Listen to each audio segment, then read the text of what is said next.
I will turn it over to you, Allie, and you can have Jim Bob go. Okay, thank you, Michael. You're welcome. All right, Jim Bob, your timer starts now. The topic of the debate is objectivist ethics superior to Christian ethics. Now, in the opening statement, I'm not even sure I understood or grasped what exactly the ethical system is, other than valuing arbitrary goals for individuals' survival. In regards to what's superior, we would need, from his position, he's affirming, what's the standard for superiority if we look at the two ethical systems? Does the objectivist ethical system have a set of obligations and duties for the objectivist? Could you tell a fellow objectivist that they're not doing it correctly? Well, under the Christian paradigm, you could do that. You could look at the Christian paradigm and the Christian ethical system and say, are you following Christian ethics? If you're not, are you fulfilling your duties and obligations under a Christian system? The fact that Christianity has a model to refer to and a tradition to refer to in regards to whether or not someone is properly being a Christian in their ethical system is already superior to the one that Michael presented, which not only was missing the standard by which he determined something superior or not. All I heard is survival. A lot of things could be justified for survival, by the way.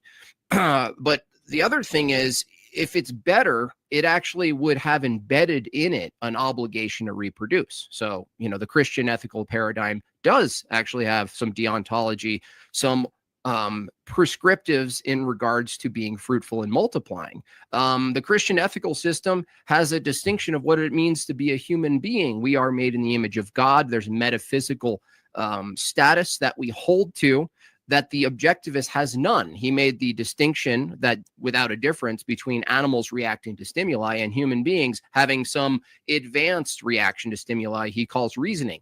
Michael's objectivist view has no justification for reasoning, truth, argumentation, philosophy, moralizing. Why does a human have dignity and a crab doesn't have the same dignity as a human? The only thing he could really point to is naturalism and say, well, the human seems to be more complex in their thinking than the pig or the ant or the bird.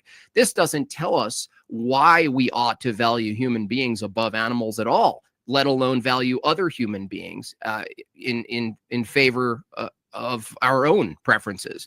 The other part that's really sort of alarming here is that he's pointing to, he openly said, we observe ethics. We do not observe ethics. There's nothing in nature that you can point to that's ethical, that's ethic. Like you can't pick up ethic. You can't measure ethic. You can't use your reasoning to navigate something out in the world called ethics.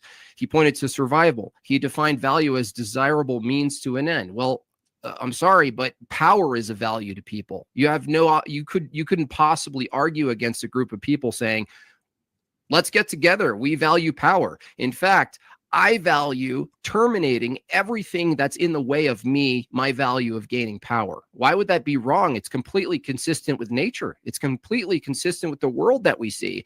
In fact, power being the epitome of good is actually consistent with his paradigm, not the Christian paradigm. The Christian paradigm has an ought claim, a value claim on being married. Why should we stay married from an objectivist position?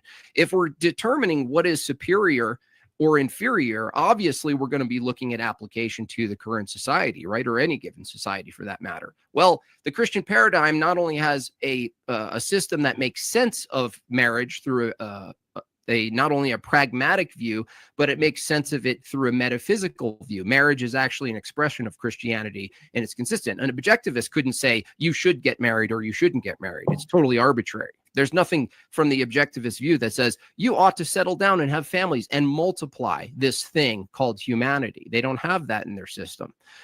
He also said something completely erroneous here. He said, in order to prove Christian ethics is superior to objectivist ethics, you need to prove God exists. That's actually absolutely false. In fact, you could very well abide by a Christian ethical system and not believe any of the claims of Christianity insofar as God existing, miracles, revelation, and so forth. You could adopt, case in point, Jordan Peterson, case in point, Richard Dawkins, and many more look at the Christian ethical system and they say, I don't believe any of it. However, it seems to be a superior model in its application. That is to take a pragmatic view, which ironically is my opponent's entire view, is pragmatism. Why? I'm sorry. My opponent believes in human rights. I'm sorry. Can you produce and demonstrate a human right exists? It might actually be the case, Michael, that believing in a human right might be better for people. You might even take that approach, but you would never say, well, in order for you to adopt a view that might actually be a fantasy, human rights existing, total fiction, maybe the fiction's useful.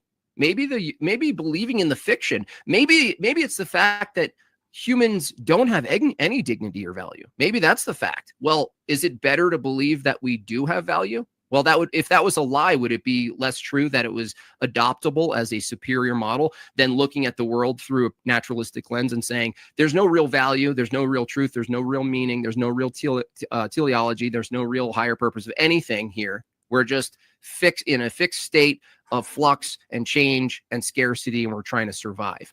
I would say even if the Christian view was entirely false and made up and completely contrived, you could still make a well-crafted argument and position that Christian ethics is still better than a secular model or an objectivist model. I'm not sure what else to say here. I mean, Michael's the one affirming the position that an objectivist view, which he said is not orthodox to the normal objectivist position. I'd like to hear is how he's distinguishing the two, but I'd also like to hear what his standard for superiority and inferiority is. Is it outcome-based? Is it purely survival? Well, it seems to be the case that Christians are multiplying faster and better and more effectively than any of the secularists or I would say the objectivist thinkers.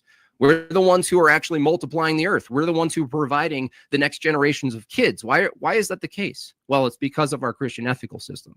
Other than that, we have a hierarchical structure that reflects reality more accurately than the objectivist view. The objectivist view has no argument why power shouldn't exist or should be limited or what's going to inform those limitations, where a Christian ethical system sees the world through a hierarchical standard, through the Christian paradigm, which is patriarchal, which is accurately descriptive of reality, and hierarchical. That is to say, we all have duties in the world. Our view makes better sense of the duties of men and women in the world. The objectivist view has none of that. So I don't know. I'm not even sure how the objectivist view has survived. I consider it one of Ayn Rand's worst silent but deadly farts she's ever done in her lonely little apartment. With that said, I'm interested in going back and forth with Michael tonight. Okay, thank you, Jim Bob. Michael, let me reset the timer and then I'll let you know. Okay, Michael, you have the floor. Your 7 minutes start now. Okay, the first question I want to answer is what determines an ethical system superiority. And it's important to note what ethics are. Ethics is a code of values adopted by choice to guide human behavior. Why do we need human behavior? Why do we need guidance in human behavior? Because we don't come equipped knowing how to live. The standard of value comes into existence once you have life. Once you have a living organism, you have an organism that has to act in order to sustain itself. That's where you get value. There is no other standard of superiority than that which betters human survival. Now, here's the thing. Notice there's a slip, because this is one of the reasons I said you have to prove God's existence. Because in his outline to demonstrate that Christianity is superior, he uses the Christian standard, right? He says, look, we're commanded to be married, to stay married. How can objectivists tell someone to stay married? We can't. But you have to demonstrate why staying married is necessarily the right thing. You have to demonstrate why having children is necessarily the right thing. You can't do that based on your God unless you prove that your God exists. You said that even if God doesn't exist, Christian ethics can still provide a better ethics than objectivism. How? By what standard? Well, I'm going to guess it's by the standard that your God puts forward. That's a problem. It's circular reasoning, and it's very problematic. You switch the topic. Well, you got into rights for a minute, which is kind of strange to me because this debate has nothing to do with rights. It's all about ethics. Rights wasn't in the proposition. It shouldn't even come up because we're talking about only ethics. But you also switch the subject to epistemology. Reason is man's means of survival and man's only means of gaining knowledge. Now, you said, well, how can you justify reason? Basically, what you're saying is that without a fundamental absolute giver like God, you can't justify reason. The problem is reason is axiomatic. You're asking me to prove reason. It's like saying, provide me evidence that evidence is important. Reason is the very base of knowledge. It's the starting point. You can't critique reason and claim to know anything because reason is the means of survival. Now, as far as he says that I'm making arbitrary claims, actually, I'm not. It's objective fact what is good for a living organism. It's objective fact what is good for human beings.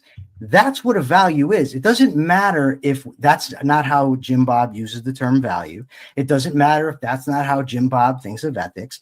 The fact of the matter is the definitions of values and ethics that I'm relying on go back a very, very long time. So let's take a look at what some of the values that objectivism actually offers. Oh, and I didn't say, I'm not saying that I didn't say my view is much different from Orthodox objectivism. I said my presentation. And what I'm referring to ultimately is how I define value, because there's some differences, and I've had debates with other objectivists about it. But ultimately, my view and the conclusions I'm coming to are part of objectivism. I just want to be clear that I'm not the spokesperson for objectivism. So if you look at a human being and you think about what are some of the principles that we need to go by, what are some of the values that a human being has to have? Well, we know that reason is man's means of survival and only means of knowledge, right? And we know that we have to learn those things that are good and bad for us. So the first value we have to hold is reason. We need to cultivate our reasoning, learn how to think logically, learn how to get rid of logical fallacies and logical errors, how to weigh evidence, how to choose, how to make decisions. What type of relationship should I get into that are going to benefit me long term, that are going to fulfill my life, make me happier, make me want to continue living? So you value reason. Now, reason cannot operate without a goal. It can't operate in a vacuum. In order to work, it has to be directed. It has to have purpose.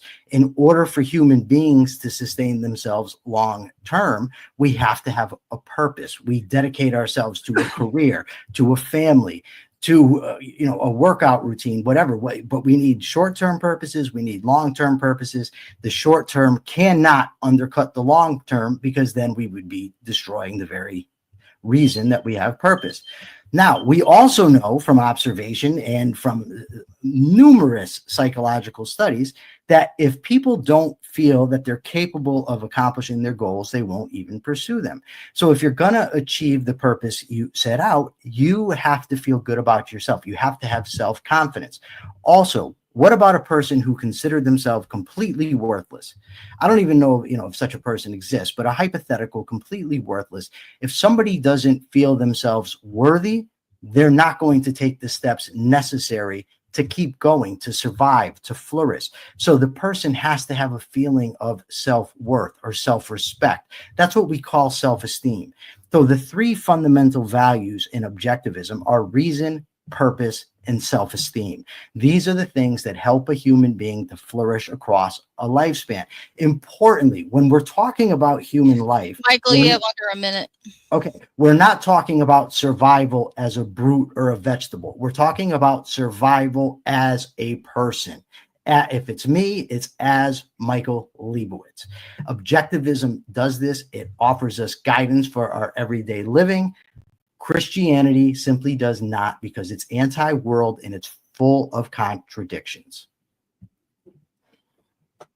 All right. Thank you, Michael. All right, Jim Bob, you have 7 minutes. The rebuttal floor is yours.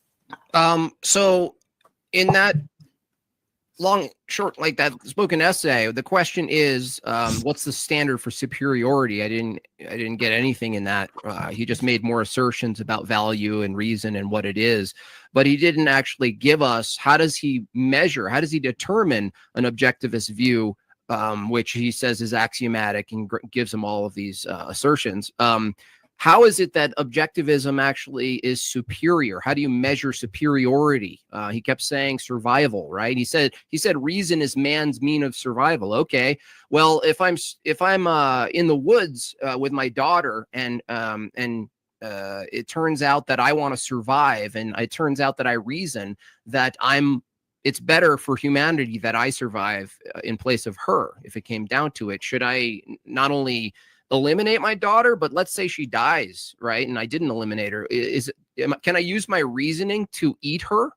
I mean, that's using reasoning for survival. So if you notice, when we're measuring ethical systems, if one system, the one Michael holds, actually permits, based on the survival and reasoning, that you can eat your own family if they die, it's totally reasonable.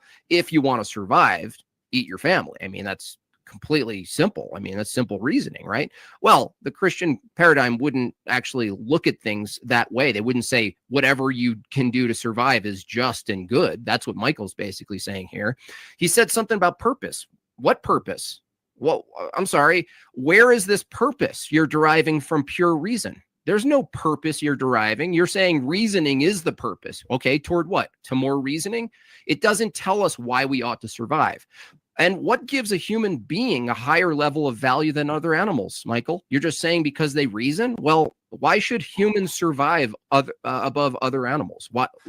What's distinct? What's the threshold breaker between all of the other living organisms that you say have a reason to survive and do all of this horrendous shit to each other? And you're saying, well, humans are also animals, but we use reason and therefore we're valuable. Well, no, that doesn't tell us why it is, right? We're just more advanced animals from your view. So you can't answer this question. Why should humans survive over other animals? Why is that the case? What is it about humans that under an objectivist view can provide a threshold breaker between a symmetry breaker between animals, all other creatures, and us? Well, the Christian paradigm does have that. We do have that distinction. You also mentioned person. You said, Michael, I'm a person. Well, I don't even grant you person under objectivist view. Your metaphysics can't even tell me what personhood is. You're actually borrowing from the Christian paradigm. Personhood. That is a metaphysical statement. That's not found in reality. There's no personhood found under a tree or inside a body. You can't extract personhood. From your view, you're basically going to reduce to naturalism, physicalism. You're just an organism in a meat sack reacting to stimuli for means of survival. Well, I'm sorry to say, but there are a lot of things you can do, Michael, for survival, and under your view that have to be justified. And under my view, they're not justified. So I'm not even sure what you're arguing tonight. I still haven't heard what the standard is. If you take one ethical system and another, in this case, Christian ethics and objectivist ethics, what is the measuring tape? What is the ruler you're using? I still didn't hear the ruler you're using to determine one is superior to the other. What is it? How much time do I have? You have 3 minutes and 12 seconds. 3 minutes. Okay. So I want to go back to this. So he also said it's axiomatic. He said your reasoning's axiomatic. No, this whole foundationalist view where you grant yourself self-evident truths about reality, I don't grant that to you. I don't grant you any of that. From your view, the concept of person or purpose or any of these things, any of the values you have, they're just as illusory under your view as God would be. And you went back and you said it again. You said, in order to prove Christian ethical system is superior to an objectivist system, you have to prove God's existence. That's false. I've already demonstrated that a secularist could very well adopt a Christian ethical system in practice and not believe that God exists at all. People do it all the time. They borrow from a Christian view.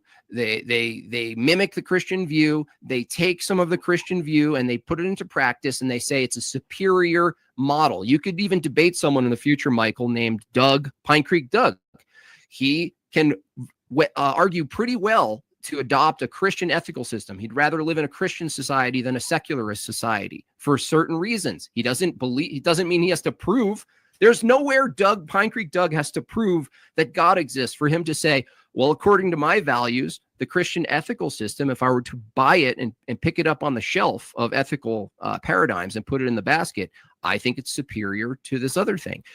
There's no contradiction in someone holding a Christian ethical system without sufficiently proving God's existence. Now, you're trying to sort of like smuggle that in, but it's actually not the case. The reason I brought up rights isn't because you're defending rights. I brought up rights because it's an example of an example of something that could very well be a false belief. And someone could argue that believing in rights and practicing in a society as if they exist might be superior to another ethical system that denies them. I'm not sure how you're going to get out of that. Isn't it better if there were two societies from your view that one adopts ultimately a fiction that rights exist, but it's superior? Yeah, 1 minute, Jim Bob. Can it be superior to denying that even if it's fictional? The answer is yes. I'll concede the rest of my time. Awesome. Okay, I want to make a clarification because I do have the StreamYard pulled up. Yes, these are timed rounds. Each round is 7 minutes. Michael and Jim Bob both have 2 rounds left, and then there will be a 5-minute ending closing statement from each. All right, let me reset the timer. All right, Michael, your time starts now. Jim Bob says that I did not give the standard for superiority, but actually I did, because value, and when you're measuring if something is better than something else, you are measuring its value.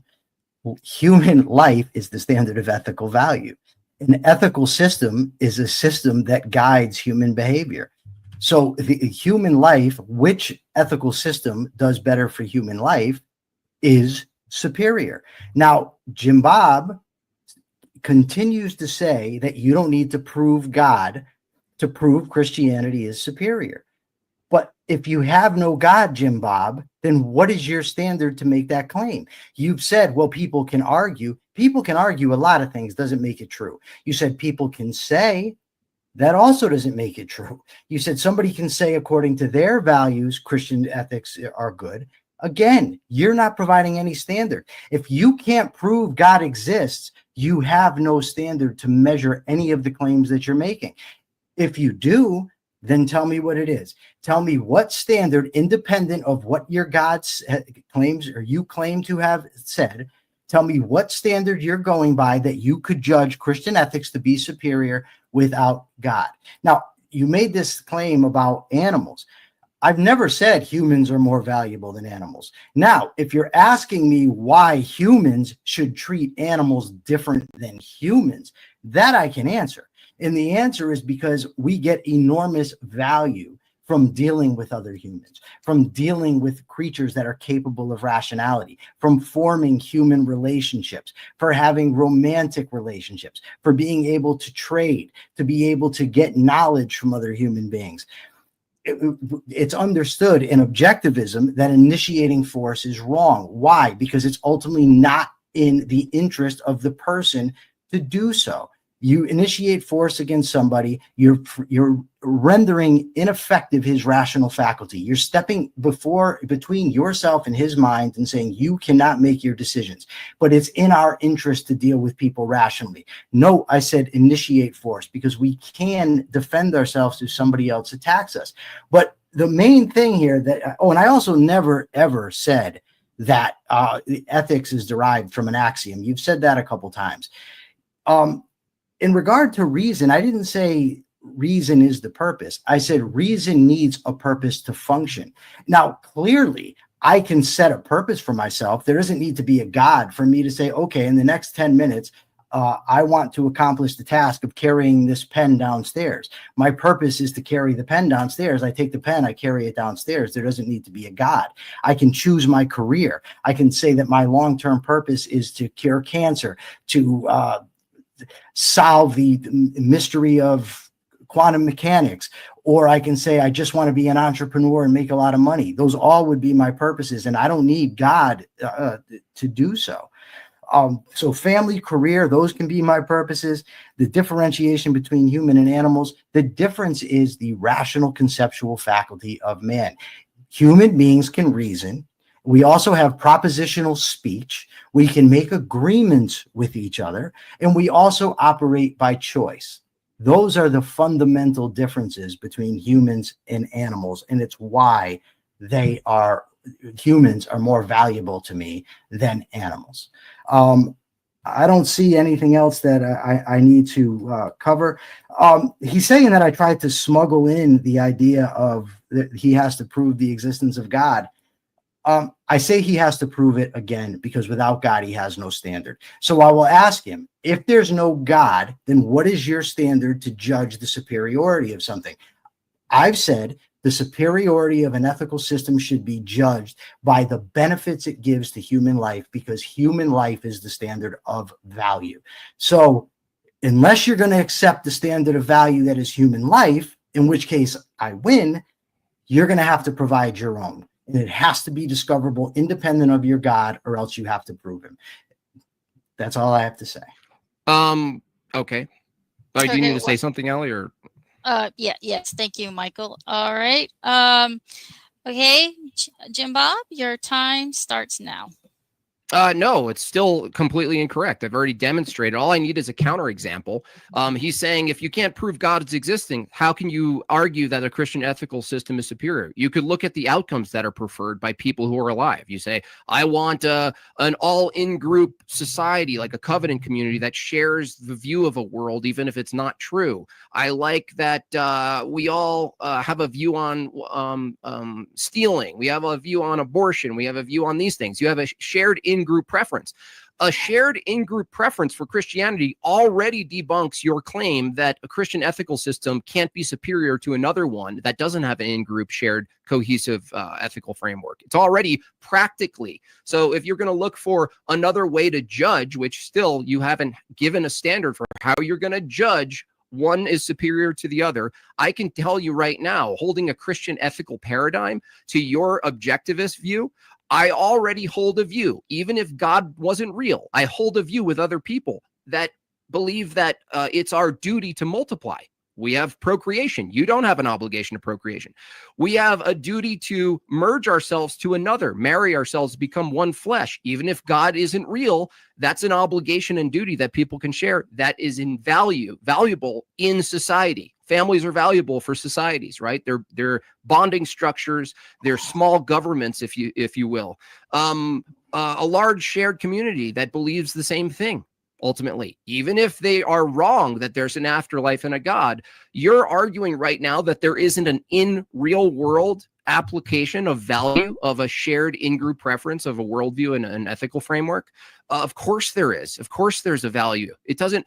If you were to take your own argument on yourself, you couldn't prove that personhood exists, Michael. You couldn't prove that values exist. Did you find a value under a rock, sir? Your God is values, right? Your God is these like notions where there's value and morality. There's no morality, dude, in reality.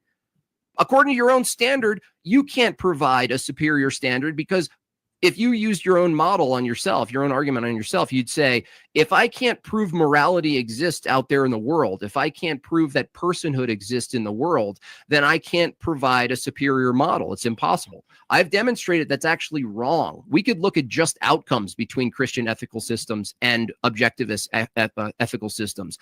The deontology alone makes mine superior. Look, it's really simple. If an ethical view would be good for society, then the one that has a set of obligations and duties for society would already be a step ahead than the one that didn't. Well, what I've demonstrated tonight, without even a crosstalk section of this debate, is objectivism, and Michael's form of it, has zero obligations and duties to society. Zero. Absolutely none. He still can't make this jump, by the way, between a lion and a man. He said, well, the reasoning faculties. I'm sorry, Michael, but there are a lot of human beings who have no reasoning faculties. They're vegetated, or they're retarded, or they can't function the same way. They can't use their brains the same way you can. So now you have to make a distinction. Well, what makes them still in the category of humanity such that they have the same dignity as you, but don't share your faculty and reasoning capabilities? You can't answer that question. Why? Because you don't have the distinction made in God's image. You have a naturalistic view of the world. It's an evolutionary view of the world, really, even though you didn't argue that tonight. You make no distinctions between these other animals and these sort of spectrum of being able to reason. A crow can reason. A crow can reason. Why should I not kill a crow and eat it? It can reason. It can solve problems that some 3-year-olds can't even solve, Michael. Why can't I kill the crow? Why can't I kill the crow and eat it over a barbecue, but not the child? Okay. Jim Bob, you still have 2 minutes and 46 seconds left. Do you concede your time? I'll give you 1 more minute here. Ultimately, Michael's entire paradigm not only is without a ruler, he still can't tell you definitively. All he does is assert reasoning. We have reasoning, and reasoning gives you values. I'm sorry, the lion values killing the gazelle. I value killing the deer and eating it, right? The deer has some level of will and reasoning capabilities by your own admission, but you're making this arbitrary jump between animals and man, right? You don't have a justification for why humans are valuable at all. At all. You have no justification for why they're valuable. And you also said instigating or using force, right? Initiating force is bad or something. I'm sorry, we do that to other rational animals who have reasoning capabilities. They just have less. So you're totally okay with hunting an animal that has some level of reasoning capacity. It just doesn't match yours. But you can't tell me why it's the case that I can hunt an animal with some reasoning faculties and kill it and eat it, but I can't do that to a human. You have no justification for this jump between animal and man. Christianity does. And guess what? Even if God didn't exist, a group of people holding the view that humans are made in the image of God, right? Whose very being is the standard of good and truth and humility and grace and sacrifice, right? That's still better than any shit you can come up with from some Ayn Randian novel. Okay, thank you, Jim Bob. All right, I'm resetting the timer. Michael, this is your final rebuttal. Your time starts now. Okay, once again, Jim Bob said, I never provided a standard of superiority. I've said it, I think, 3 times now. The standard for superiority is human life. The ethical system that is better for human life is the one that is superior. And I also stated numerous times that unless Jim Bob can provide an independent standard to judge the superiority of Christianity, independent of what his God says, or he claims the God says, he has no standard, which is why he says things like shared in-group preference. These people choose, they want to live that way. The Manson family wanted to live a certain way. Does that make that ethical? Because they chose to? That would render ethics completely subjective. If it's determined by in-group preferences, then it's completely subjective and there's no standard of superiority. So again, Jim Bob, what is the standard of superiority when you get to your turn that you're using if it's not something God said, and if it's not an objective standard, then it's completely arbitrary and subjective, and you have no basis to say anything's superior or inferior to anyone else. He said there's no morality in reality. The idea that because I can't see or touch a relational concept means that the concept is non-existent, then friendship doesn't exist. Then boyfriend and girlfriends don't exist. What we observe in life are relationships. We see actions, human actions, and we conceptualize things like friendship, things like romantic relationships, things like a person, he liked that movie. I can't reach out and touch like. You said personhood can't exist without God. I can experience personhood firsthand by introspection. I can see that I'm a person. You say you kind of mock the idea that humans and animals are different because of reasoning. It's not just that humans and animals can think about things and problem solve. It's that human beings have a conceptual concept. Conceptual faculty. We form concepts. We think long range. We make choices in a way that animals do not. Now, I'm not even saying that there's not some nascent sort of morality that might exist in some of the higher animals. Maybe there is, and it just hasn't been discovered yet. I ultimately don't know. I'm not an expert on animal,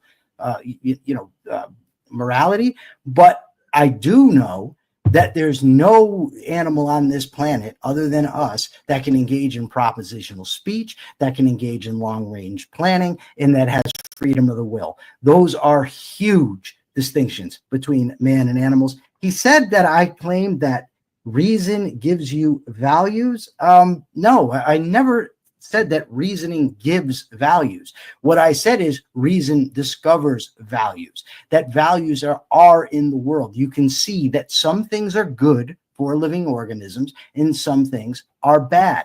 I said that the rational faculty of human beings, given that it's conceptual and volitional, is what gives rise to the subject of ethics. That's true. Because you have human beings that don't come into this world knowing what to do, knowing how to procure the things that are good for them, knowing how to avoid the things that are bad for them. And given that we have to plan long range, we need a code of values. We need to conceptualize and codify how we're going to live our lives long range. But before I stop this, I just want to make it very clear that throughout this entire discussion, Jim Bob has said that I have not provided a standard for superiority. I've provided it numerous times. Jim Bob has not provided a standard for superiority outside of what he thinks God commands.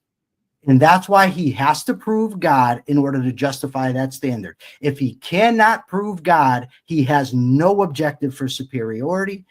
He has no standard for superiority. I mean, he simply is asserting it, which is why we end up with people prefer and in-group preference, and it can be argued and things of that nature. With that, I will concede the rest of my time and turn it over to Allie and Jim Bob for, I think this is his final 7 minutes, if I'm not mistaken. You would be correct. Thank you, Michael. All right, Jim Bob, your final rebuttal starts now. Okay, so when I ask him what's the standard, he says the standard is human value and determining what's better for humans. That doesn't tell me the standard for what determines what's better. It just shifts over the claim to the term better now, right? That's what's in question. It's better because it's better. How is it better? Why is it better? What's the ruler for better? All Michael did in this entire debate is when I ask, what's the standard such that you can look at objectivism and say, this is a better ethical standard than Christianity? He says, well, the standard is that reasons and human value are better for humans. That's all I heard. The word better with no ruler. Whereas I even used his own standard, his ambiguous, nebulous standard. And I pointed to, he said, I didn't provide any standard. No, I actually demonstrated that even without God being even true, I pointed to exact standards, that a way of measuring. I told you a deontology, a set of people who call themselves Christians. Isn't it better for humans to procreate? The answer is yes. Does objectivism have a moral obligation to procreate? No. Do Christians have a moral obligation to procreate? Yes. Do Christians have a moral obligation to maintain families? Are families good or better for society, right, than a bunch of splintered individuals who don't work together? Yeah. Families demonstrate a practice in unity, in collaboration, in workability, in valuing other families, right? There's an in-group preference for that.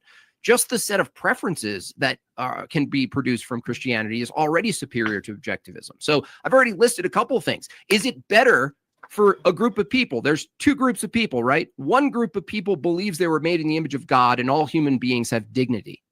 That's a view. Even if that wasn't true, isn't it still better if people believe that than a group of people who didn't? Well, I'm sorry to say, but Michael's view, even though he claims humans have value, he can't tell you why. How is it they have value? Were they created with value? Did he just discover I'm more valuable than the animals? Well, there's no justification for him claiming that, where the Christian view does have a justification. We actually have a category of what is a human and what a category of everything else that's living creatures. That is why the world actually makes sense through a Christian paradigm. So when he says, I've already given a standard, a ruler, he did not. He needs to now tell us all what better means, right? What does better mean? Well, I've just given one example that's superior. The fact that Christianity holds a position that human beings in their ontology, being made in the image of God, because they're gifts to the world, because they're made in the image of God, we ought value each other. We're made in each other's image, or made in God's image, and we share that with each other. From Michael's perspective, we're just different animals. We're just a different kind of animal. And he can't tell me the threshold, by the way. Let's say we go from a leech to a crab to a deer to a bear to a dog, right? They all have some level of faculty and reasoning. They do small amounts of reasoning. And he says, well, no, humans have concepts about concepts, right? We have the ability to think about thoughts. This is like sort of like double reflective, right? We have thoughts, reactions, and we get to sit atop and view them and make value judgments on them. He's saying, I agree with him. That's distinct. That doesn't tell us why we ought to value humans. That's an is-ought fallacy, right? You got to read up on Hume. There's no way to hold an objectivist view, make a moral claim or an ethical claim about the world without completely violating everything Hume established. The more honest, rigorous empiricist. There's nothing in the world, by the way, out there called values. You'd have to prove by your own argumentation, Michael, that values exist. If you're going to say, well, you can't tell me Christian ethics is superior to another model if you can't prove God exists, cool. You can't tell me your objectivist view on anything is true or superior if you can't tell me prove purpose exists. Where is it? Prove the mind exists. Prove personhood exists. Prove the laws of logic exist. What's the ontology and the mode of laws of logic, right? You're the one appealing to reasoning. Where is reasoning in the world? It's all in your mind. Everything that Michael said tonight reduces to one thing: preferences. Okay, fine. Let's say God doesn't exist. Why ought a bunch of Christians find other Christians who share preferences and use whatever means possible for Christians to survive? Why not? You have no answer to this question.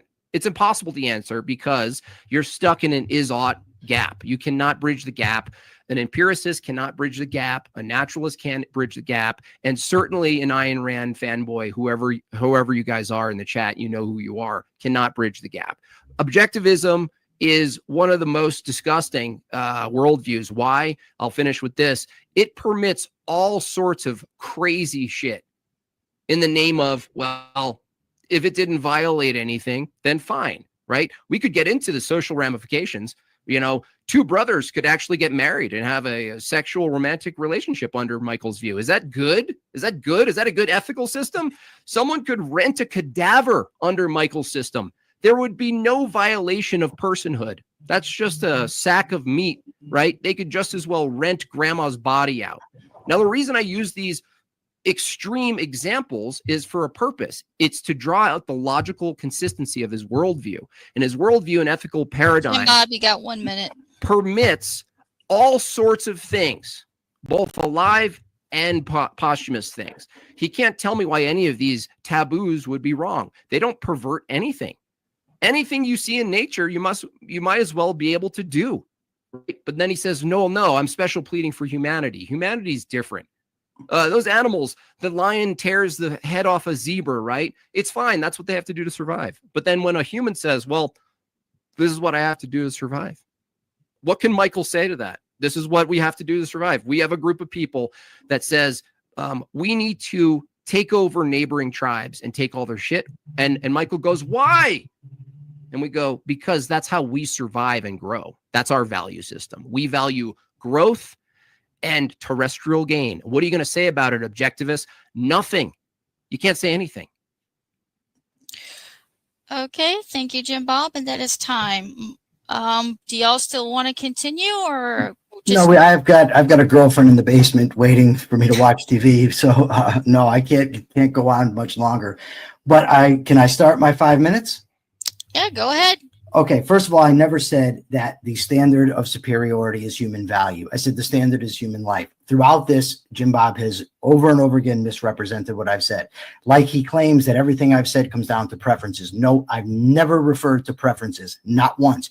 Jim Bob has referred to shared in-group preference, what his friends prefer, what some guy I don't know prefers. He preferred to preference, never proved God to validate his system, not once, never provided an objective standard to measure whether something's superior outside of his God.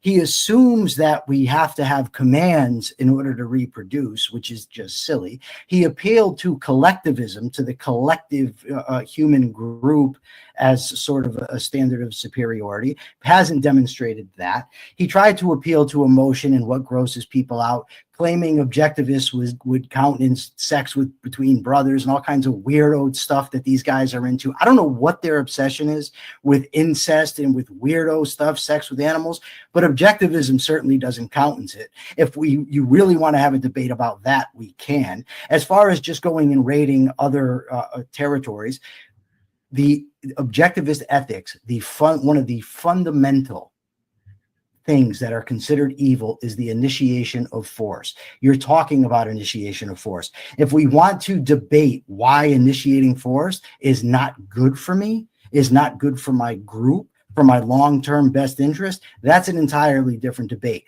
But you ascribe to objectivism a bunch of positions that simply are not there.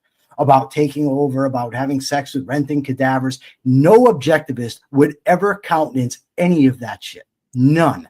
So basically, you waited to the end to have an emotional appeal, to bring in a bunch of garbage that's not true and ascribe it to objectivists when I simply don't have the time now to rebut it all. But throughout this debate, you've repeatedly stated things that I've said that I did not say, like I'm reasoning my morality from an axiom, that I'm depending on preferences, that I said superiority is based on human value. I never once claimed that humans have some special value outside of animals. What I argued for is why humans should value each other over animals. The bottom line is this: my standard of value, of ethical value, is human life. That which furthers human life, meaning my life. Humans are individuals. That which furthers my life long term is the ethical. That's my standard. Jim Bob provided none outside of a God that he cannot prove exists. His only thing was to claim, well, it's good because we reproduce. It's good because we have a family. It's good because we don't have sex with cadavers. By the way, none of which he proved were wrong. Not one. He asserts them because he knows people accept them, but he did not prove them. And I'm going to bet he can't outside Magad says. But Magad says is not an argument unless you can prove there's a God. And with that, thank you very much, Allie, for your time tonight. I appreciate it wholeheartedly. I would just ask anybody who's listened to this debate, go back through it. See how many times Jim Bob has misrepresented what I've said, how many straw men he's built up and not actually addressed the point, how he never actually provided a standard to judge outside of what his God says. And every time he tried, it was reduced to my preferences. It was all subjective. Not one objective standard outside a God that he didn't even try to prove exists, because he can't prove that that God exists, and he can't prove that God is the God of Christianity. And by the way, even if that God does exist, what would make its arbitrary commands ethical? Isn't this the same God who commanded Job to be absolutely tortured? Is that ethical? Is that good? Was that a great thing to test Abraham by suggesting that he sacrifice his only son? Is that a good guy? Is that ethical to play games like that? Is the God that supposedly sacrificed his own son on a cross, is that ethical? By what standard? With that, I'm done. Go ahead, Allie. No problem, Michael, and thank you so much. You're welcome. All right, Jim Bob, the floor is yours. Yeah, Michael said something there in his closing that really just ends his entire worldview. He said, what is good is what's valuable to me, my survival. Okay, well, if my survival is important to me, then it's totally moral for me, long-term, he said, long-term survival. It's totally fine for me to raid and pillage other people and get their resources and food for my survival. Go back just 2 minutes. He said, what's valuable to me, what's moral to me is my long-term survival. Mine, he said, individual, he said. This is why individualism is so rancid, because his own moral system permits doing anything you can as so long as it's justified in long-term survival. I'm sorry, Michael, but people can raid other people. People can take people prisoner. People can take people's food and their weapons and their clothing and everything they work for. And you could just say, well, I saw it on a debate. Michael said, as long as it's for long-term survival of you, the individual, and what you value, which is your own life, you just permitted a bunch of shit, dude. That basically the world of atrocities that we've seen in the past are basically derivative of, which is an individual has a thought. They either take it upon themselves to take what they want and they justify it through survival, right? That's what your model is. And you're saying that's the superior ethical model. I already gave you examples. Okay, is it ethical from the objectivist view to eat my daughter if she dies in the woods, so long as I survive? Okay, how about this? What if I value the flourishing of humanity such that we multiply, right? I value myself, and because I value myself, I value my descendants, my future descendants. Well, so long as it secures my own person, right? My biology, as long as it secures my biology, which is a piece of me, that actually allows me, under your view, to take women prisoners and do what I will, so long as it basically preserves my seed, right? That's my existence, right? That's my life in the future, living on. So the reason he couldn't grasp and deal with the cadaver situation is no, a Christian can look at that, because if you had sex with a cadaver from a Christian view, you're actually perverting what sex is under a Christian view. It's a perversion. So under a Christian view, you could actually say it's wrong because it's a perversion of something that God gave us with a certain order to how he gave it to us. And there are certain ways that you divert from that. And we call that perverse, right? We actually have a model that you can go away from. Going away from it is what we call sin and perversion. Objectivism has no perversion. There is no model to go away from. There's nothing wrong with a posthumous cadaver sex. It doesn't violate. You're not using aggression on anyone. They don't exist anymore. It's a body. It's literally a body. So the reason he basically said, these people are obsessed with this, right? This is how they say it. They say we're obsessed with it, so they don't have to deal with answering the question, right? He said no objectivist would be okay with this. I didn't ask if they'd be okay with it. Under the ethical system of objectivism, there's nothing wrong with it. I don't care if you got an ick factor. Under the Christian view, there is something wrong with it. Under the Christian view, there is. Under the objectivist view, there isn't. Same thing with the brotherly love, right? The two brothers in an apartment, romantic relationship. Sorry. He also said this, by the way. This guy says initiating force is evil. Notice how he doesn't tell us why it's evil. How is it evil? He just makes assertions and doesn't justify them. Why is initiating force evil?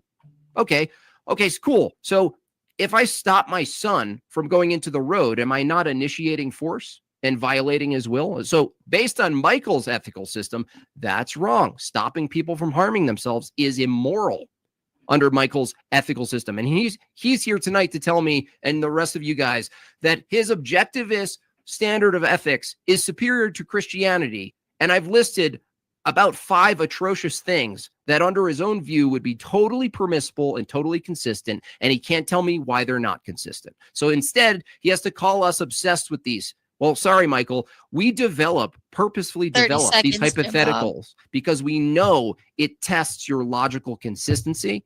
And there's two things that can happen. Either a person bites the bullet or they get squirrely. And we know which one you did tonight. Okay, thank you, Jim Bob. All right, guys, that's it for the debate. It's been a pleasure. Could you do me a favor, given that this is your first live debate, Allie? Sure.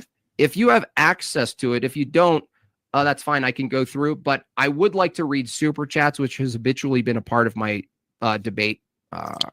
Okay, I'm co-streaming, so I don't know if you guys end the stream, my stream's over. I don't know. No, I just saw a super chat come across the screen. Yeah, I did get the YouTube channel, but it was like, I think about 10 minutes into it. I'm sorry. Do you need me to go back and read? No, here's the other thing. If you guys want, if you guys want to go, I'll just stay in the stream and close it. But I do want to acknowledge and read the super chats and engage with them because they were sent.